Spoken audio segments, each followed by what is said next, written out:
Date, 68 PST post, stasis time. It takes a village to raise a child. Terran proverb, unknown origin. It was supposed to have been his species' next step forwards. Mountain stream. A first colony outside of their home planet. The start of a new raging river into the universe. The hopes and dreams of every Zorthian packed onto a single ship and pushed into the starry skies. The seeds sent out had sprouted into a beautiful set of cities and towns over 10 peaceful years. 10 long years. 10 tenacious years. 10 useless years, as it was all for nothing.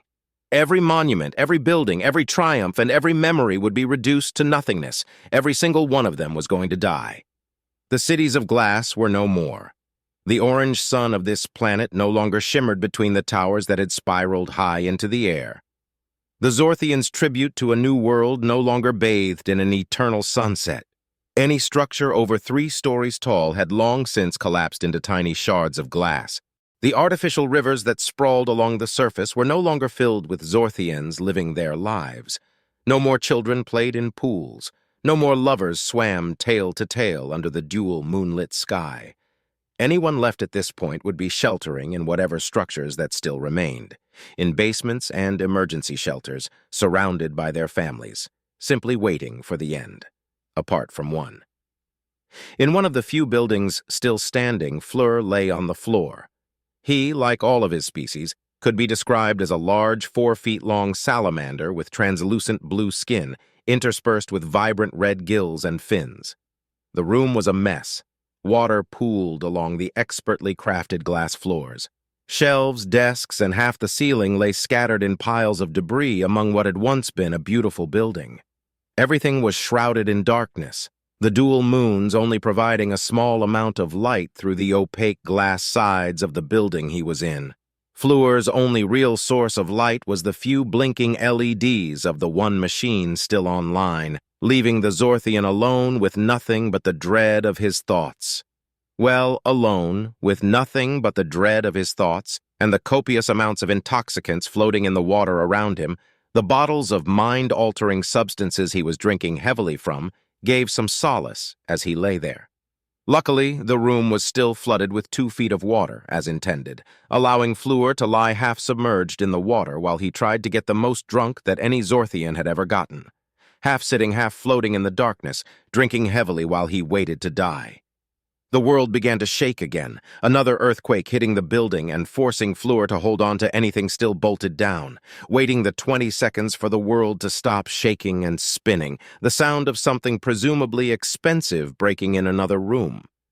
Eventually it stopped, letting the Zorthian to resume his through the building's translucent glass walls, at the moonlit skyline of the destroyed city he called home. Fleur took another swig of the drink, enjoying the numbing agents running through his body. That had been the longest one yet, not that the quakes were going to get better any time soon. It turns out that there was a reason this planet was uninhabited, even though it was in such a prime position in the galaxy. A strange combination of elements all mixing together in a way that the Zorthian scientists could barely understand meant this planet was literally a time bomb. It would eventually shake itself apart, leaving nothing but an asteroid belt.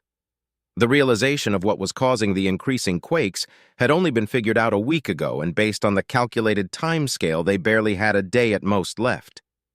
Fleur finished the bottle he was holding, reaching for another. He should be at home right now, spending his last moments with his family, with his siblings and his parents. But someone needed to stay behind, because the single working machine to his right was the planet's interstellar communicator, not that realistically anyone would be coming. Sure, they had sent out a distress call a week ago, but the Zorthians were a young and technologically primitive race on the galactic scale.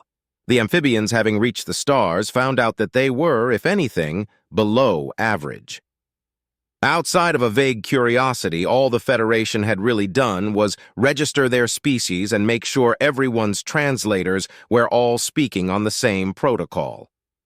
Apart from this, the Federation was useless. A collection of every sapient species that did nothing but keep everyone's translators up to date and hosted neutral ground upon which actual diplomatic actions were taken. Upon hearing of the Zorthians' plight, the Federation has scheduled a meeting about the issue.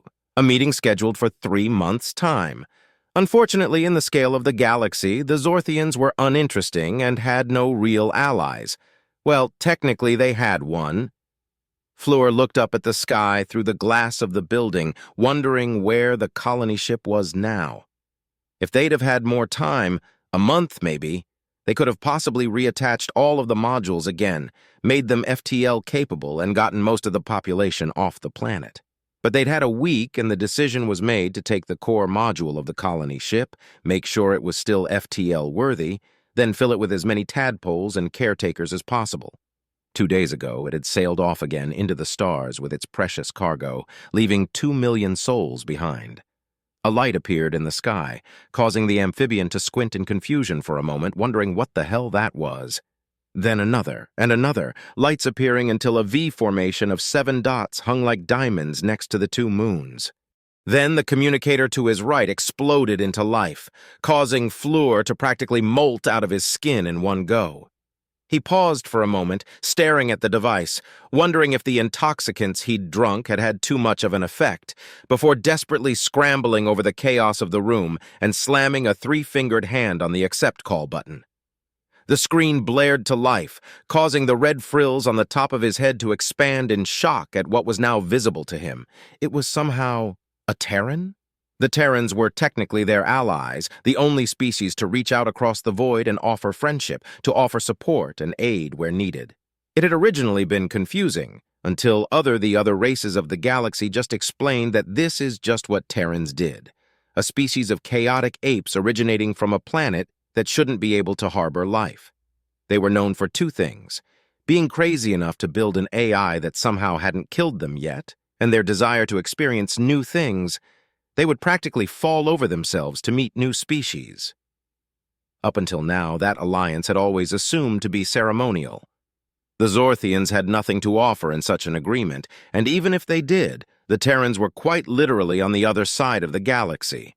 Expecting their help would be like expecting to catch lightning in a bottle. Yet there she was in front of him, beaming with a big smile below a mop of auburn hair. "Well, howdy there, partner. I'm Captain Amanda Blake of the Trading Fleet Texas Forever, although right now representing the Terran Alliance. I heard you all in a pickle and need a pick-me-up." It took him a moment to gather his wits, stumbling over his words as he tried to dispel the numb feeling in his body and sober up in record time. "I'm Fleur of... Here, we need an evacuation as soon as possible." His face fell as he realized that this wasn't quite the miracle they needed. There were only 7 ships in the sky. Fleur trying to do some quick math in his intoxicated brain on how many Zorthians could fit. Maybe they could get half the remaining tadpoles and caretakers on board. Anything was better than nothing, but Fleur still responded with a forlorn tone. "You need to approach quietly to the location I'm sending you. We don't have much time left." "You ain't kidding. Your planet looks like it's about to pop." The general mirth of the Terran frankly inappropriate for the situation as she grinned back through the transmission viewer. "I'm gonna be decline that suggestion, though. Get y'all to the 3 locations I'm a-transmitting, and I reckon we might just make it." A frown covered Fleur's face, frills again opening up in worry as he stared back at the Terran from his dark, unlit room. "We have 2 million people on the planet, and while I'm glad you're here, there's only 7 of you. Telling everyone could cause a riot. We need to focus on the tadpoles." The long laugh caused the amphibian to jump again as the grin on Amanda's face increased tenfold. "Bless your heart, but I ain't the only one here. We just got here first." Almost on cue, 3 more lights appeared in the sky, and another communication request blared out, this time showing a reptilian face joining the call.